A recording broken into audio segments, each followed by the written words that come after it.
हो दादा, आई हो बाबू, बताओ ये दादा ये रे छोटा की, अरे मझली कहाँ बैस रे, अरे हनी आओ रे दादा,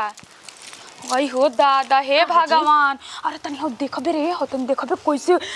एती करतिया, कैसे बुढ़िया मानतिया ओकरा के, एकर इचको ला शरम लागत है तनी को लाज शरम बाटे, बाहर खुला को के आंगना में कैसे नाचते, बड़ी बेलौज घर के बिया रे दादा। एगो बात कह जानता नहीं, आई इतना बूढ़ी का पार पे चढ़ावत है नु, देख देबे के ना पछतई है नु, एक दिन बुढ़िए के बड़का घाव होखी, तू जान लिए मझली, आई हो दादा तू एगो गोतिनी उतर रही, हम उतर रही, टोला मोहल्ला में और गोतिनी देखनी, लेकिन हे करा लेखा खींचड़ी ना देखते बेलौज। अब बोलियो में ओकरा इचको लासी बाजी, कादन बुलावे के माने कैसन घर के आइल बिया, अब बुढ़िया के काहे डराती, आज तक ले हमरा से मिलल बानो, मिलल बाटे, तोरा से डराइबे नहीं खे कोइले, अब बुढ़िया के देखो डराइल, हमार त हम त चुपचाप सुन के रह दान दहे जनु, यही से बुझाता के तोर हाथिए पे लेले बाड़े, आ देख दमी बूढ़ी के ना आगना में नचौलस नु है तो उहे के निहन। बाप रे बाप, एकरा तनी को बड़ छोट के लाज लिहाज नहीं के, ई आदमी बानू, यही से हम ओकरा भीड़ जात नहीं के बुझा ये लाई अपन इज्जत के क्यों उतरवाए जाई, क्यों उतरवाए जाई, ऐसे हम नहीं बोलत, हम बोलबो ना करम, उतरल से आदमी कम बा, डोली से उतरल त सही कहतिया, भाग गर्मी लागत उतारी जा जल्दी, देखा नहीं अभी परछावन होखबे ना कोई नहीं, आ तोरे फटाफट निकल के अपना माने आ गई नहीं, बड़ी चतुर बिया, बड़ी चैप्टर बिया ये दादा होइसन, बेटी पतो उतरली सन नैहर ससुर सगरो देखनी, लेकिन हे करल के खिचड़ी ना, है देखो त से बाप रे बाप बुझाता कि इतना बड़का आंगन में चारों ओर से उघार बटे, हां बना जी हैं कैसे एथी करती, हमरा त बोले के मन नहीं करत, हो जाके छत पे चढ़ के देख ले कने हुआ जानजू, हैं हमरा के बोले देता नहीं हैं,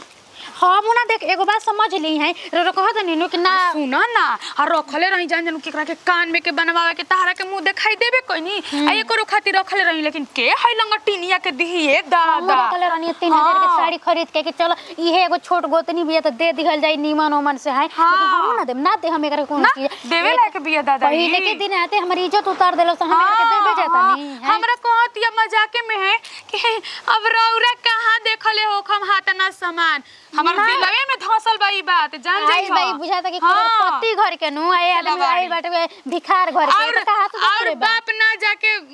बाहरा में ठेला घिचतन त और का जने का करती खेला करो, मन के खाली बढ़ल बिया कि ना, हां एगो ना खेला कि बाप भाई चमड़ा घर के कमाता, बेटी घरे फुटानी करती है, उहे ही आरती उताई दे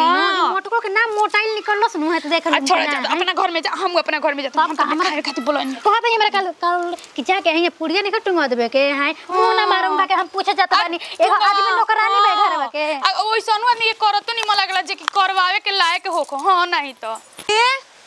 मम्मी जी का हो, माने हम खाई ना पी ना हैं, खाना ना मिलल रही तो कहती, और त हमारा का है तू समझदारी नाम के कोई के चीजे नहीं के ए जा, अरे हम का कही तारा के हम कहत न तन चाट बनत सब नहीं खूब बनत, हम तो सोचा था नहीं के बनी, लेकिन फिर सोचा के डरा तरू डरात नहीं, हम डराए वाला कोई से नहीं मम्मी जी, ठीक नु हम कुछ सोचिए कहती नहीं कि करत पहले हम ई सोचे कि पहले सीधा उंगली से घी निकल जाओ, ना निकली तब तक टेढ़ा करे अइबे करेला, तो तू बोल के मांग कह जोन करेगा बाटे, हम जब ऐसो कर जाइम तब ना तू बोल सकतारू डांट सकतारू, तारा हक बा, जब बोले लगम नु मम्मी जी तब झोटवो के बारे आवेला, ठीक नु रौरा सब हमरा के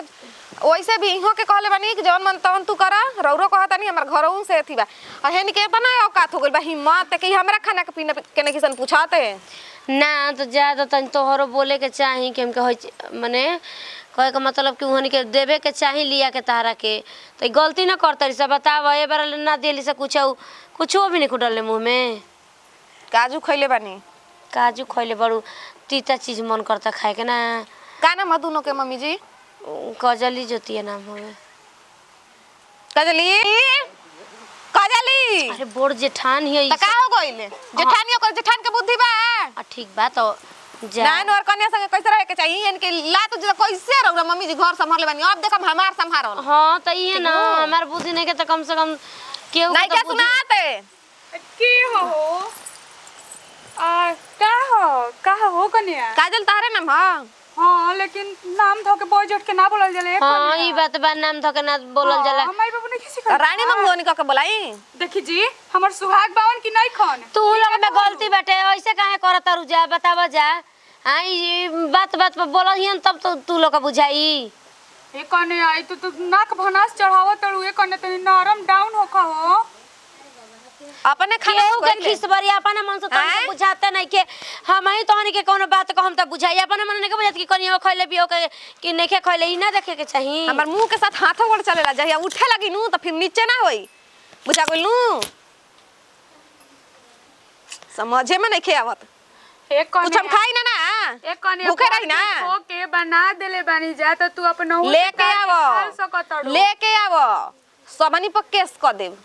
अभी हमरा के जानते नहीं कुछ काहे खाती हो हमनी के तरका बिगल बन जाए हमर अबे हाथवा गोड़वा काट अबे जार लेबे बस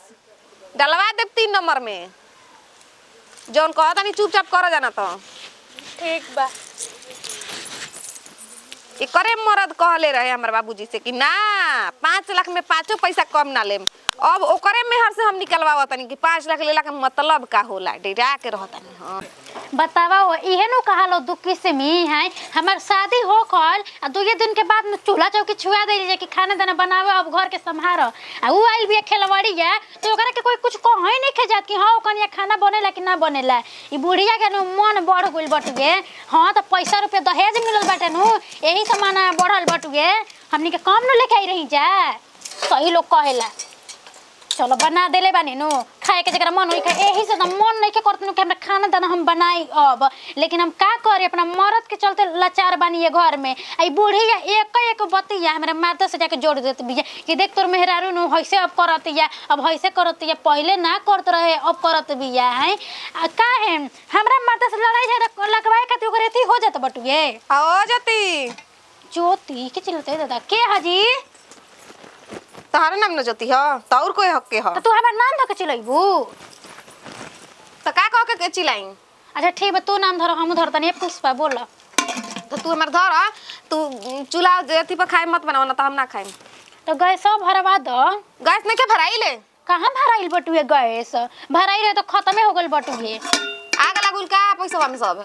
अब हम नहीं कि जान कि हैं? आग लागल बा कि जर के हई राख आधा हो गइल बटुए मैं आधा करिया बना देता जो डाल के के पास सब राख उड़ के ते घर में इसने खाना बनाए के बा जेकरा खाए के बा उ खा आ जेकरा नहीं के खाए ढेर बोला तो बुझा गइले कम बोले के कोशिश कर तो तू हमरा के मारबू का हैं लमार ल लमार ल टाइम पर हो जाई हां उहे हो जाई बुझा गइले धक्का पड़का दे बाबे हमरा से ढेर मुंह ना लगैनी अच्छा बोल का करी बोल तू मालकिनी हलई हो अब ऑर्डर मानही के पड़ी बोल गैस कह दिया नहीं के भराई तो भरवा देवे के आ गैस पे खाना बनी आ दोनों टाइम चाय ओई सब वही पे बनी चूल्हा घर में लौके के ना चाहिए मैं अबे जाता नहीं फोरे करा के ठीक बा अब हम आगो नहीं है घर में अब हमार नियम कानून चली एजा कोई के ना नियम कानून चली ठीक बा ठीक बाटे और कुछ कहे के बाटू ये और कुछ नहीं के कहे के हई खाना सब फेंक द हमरा खातिर जादू सर बना के लेके आव हमरा अच्छा नहीं के लागत अब ये ले जाता नहीं फेंक देता नहीं सब आ ई कौन लूरे को सिखले बाड़ू के खाली रोज रोज सब्जी चावल हां अच्छा ठीक बा जौन कहबू अब तौने न बनी है अब मम्मी जी कह और रही उरी है बनाए बनावो के ना दही मंगा लो तो नटुरी के बोली कितना निकलत बटुए हई खाली नहीं बुढ़िया हमनी के का समझले भी हमनी के नौकरानी हो जाए ये महारानी है घर में बनाल बिया कॉलेज से खाना फेंके के जाता फेंक देबे एक हमारा का ई का हो जाता नहीं फेंक के बाहर में काहे खाती हाथ में काहे? तेल मसाला लो फेंके खातिर और वो बौनी आइल बे उहे करे के बोलसी हमरा के अब कहती है कि हमारे घर में मलिकावा चली है तू लोग हाय ना हे चली बचिया के जाने कौन पटी पढ़ा देले बिया सास के ठीक चूल्हा है पे खाना ना बनी चूल्हा फोरम है यही तरी गैस पे बनी तो हम कनिया भरवा दो अरे ठीक बा गैस पे तो हमनियो के बनेला लेकिन बढ़िया पे इसको एथी बाटे जी का जन हम मारियो मत दी आ देख ली एगो बात समझ ली हम अपना मरद के चलते चुपचाप बनी तो इनकर नु है नौ नतीजा उतार देते देखा तारू बुढ़ियो ओइसने बिया बुढ़िया कहती है कि तू लोग के ही नहीं खेबे कि बना के दे दी पतोहिया के बताव तो एक ला शरम बाजी है दो किस्म नहीं ओ करती कहबो कने कि बड़ जेठ हो के मछलियो बनल से हमहू बनानी रे अपने से काट के खा ल त ना आय अभी तो कहत है कि कैसन मैसन बनत बटुगे त ले उ बनाए में का लागल बाटे बना के त खइबो न करम जे हमनी के हैं बतावा ए दादा कितना ई खचड़न भी हमरा से कहते अभी खाए करनी है खाए जाके देनी है तो खइलसिया पलंग पे ओकरा उ का उ संस्कार सीख के आइल बिया का करबू ना देबू तो अरे ओकर मुंहवे नहीं खेल लड़त हैं हथो उठाता ओकर हथो हाथ उठा बुझाते है कि हमरा के मार दी जन्नी हनु हे भगवान कितना उ खेचड़िन बिया हो दादा हम तो ओकरा ऐसन का हम कोई एक कने हुआ अच्छा भलाई बानू कि एकरा से जल्दी अलगा हो जाइल जाओ अलग है जानलू जाता नहीं ना फोन करूं उनका पास एकर रही नुराज तो हमरा से एके में ना और रहल से जाए खाना फेंके के फेंक देम तब बुढ़िया का खाई हैं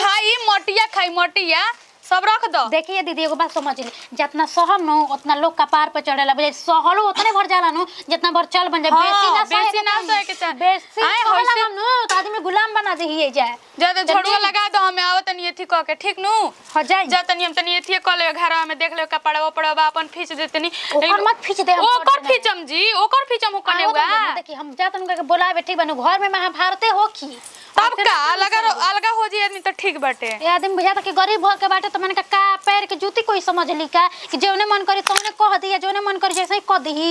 हैं उ बाजा ना बाजी सहेलिन से बतियला होनियो के भाई सनु फोन नहीं किसन करता वो दिन तो बियाह से पहले तो कहत रही सन दिनवा की जइबे त रोज रोज फोन करम जा रोज फोन करम जा क्या बड़ू का जी हई कुल का कइले बड़ू कुल पीछाव ना उछाव ना कुल मोर मार के रखले बड़ू अदन्ना अगर भोजन के लइकन के मुते खातिर बिछा कर जौने ना आवती तौने लइका बैठा के चल जातिया हमार पापा देले मन गदवा अथी करके ए बरा से गदा ना बिछी ए बरा से बिछावना ऐसे लेवा हुआ बिछी समझ में आ गुरु के समझ में आ गई अच्छा तरीका से बहुत बढ़िया तरीका से हई केन कौना के फोन आवत बुझाते नहीं के तो देखी उठा के साइलेंट करी साइलेंट करी का ता ना बोले लू तो नया नया आई ब्लैक लिस्ट में डाल दी कौन दादी माई के ह कौन रखनियन के ना नु ह कौनो दादी माई के ना हरे लइकन के फोन ह कन के फोन ह देखते बनी कहियो नो नंबर से मैसेज फोन के जन कमन कहां हो आइल बा ए बाबूआ हां बाबूजी कने द्वार पे लोग आदमी आइल बा जाए मिल ले अच्छा से जाता नहीं अबे आई नी अबे जाता नी नहीं तो आदमी आई जा हम चल गई नु तो फिर ना आई तनी काम बाटे तो अच्छा दी चलो खा लो कहीं हम जा चलम तब खाए ए जाना हम खा सकी ना तार तो बोलिए ना बर्दाश्त होखेला तो करे के अब बर्दाश्त करे के एकदम सीख जा ठीक बा अच्छा एगो बात कहूं। एक तो बरवा गवा के ना रह दे मैं नोच नाच देब सुन ना रे सुन ना बतिया हमारे का कहनिया? ना सुन एगो बात अच्छा ये बताओ भौजी माने आजे के निखिन भइल ढेर दिन को भइली तो का करी घर से निकाल दी कहीं तो निकाल दी निकाले कहूं कहनी है हाँ तो ढेर दिन से आइल भाई तो निकाल दे तो नया लेके आएम अरे मैंने कहे के मतलब कि तोहरा ले ढेर अनुभव में उम्र में हर चीज में बढ़ भाई तो का करी आ शरीर के ताकतों में अगर हमारा तो उम्मीद है कि अगर एक लात अगर एने ओने पड़ जाओ तो तार समझते चायो बुझाइल तू साजिश करतवा के हमरा के मरवाई बता मरवावा हमरा के ना मरवावा हमरा के अरे मरवावे के ना बतिया सुन ना कहे के मतलब ई बा कि छोट हऊ सभे बड़ हऊ उतना घर में देखो तू ना रहू तब कितना प्यार संस्कार हमारा घर में रहे तनी मनी तार सब में प्यार कइले बा रखले का रह हो खाली प्यार उहे अरे तरे करे लगा गौने राती से भी हमरा के चिन्हत नहीं खता मानी जा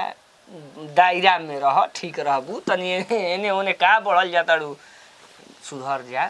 घर परिवार के देखते हुए लाजे शरम नहीं खे कि हां नैन और मेहरारू लिया के घर में बैठे में तो कुछ खाए ले पिए ले निक जब उनकी ना साला नैहर में अब से जींस और टी-शर्ट पहन के रोडे पर चाउमीन खात रहती मैंने ये चाहता हूँ कि जो मैंने हाँ फाप एठू पढ़ के आ छोटे छोटे ही सब लेके आइल बनी बहू हां खाली हड़िया छुआ जाओ हमरा से ओ दिन से सब पहने लगा मैंने ई पहिर के घूमबू हमारा घर के मैंने घरे घूमे के का कहता नहीं कितना उतिर आइल बनी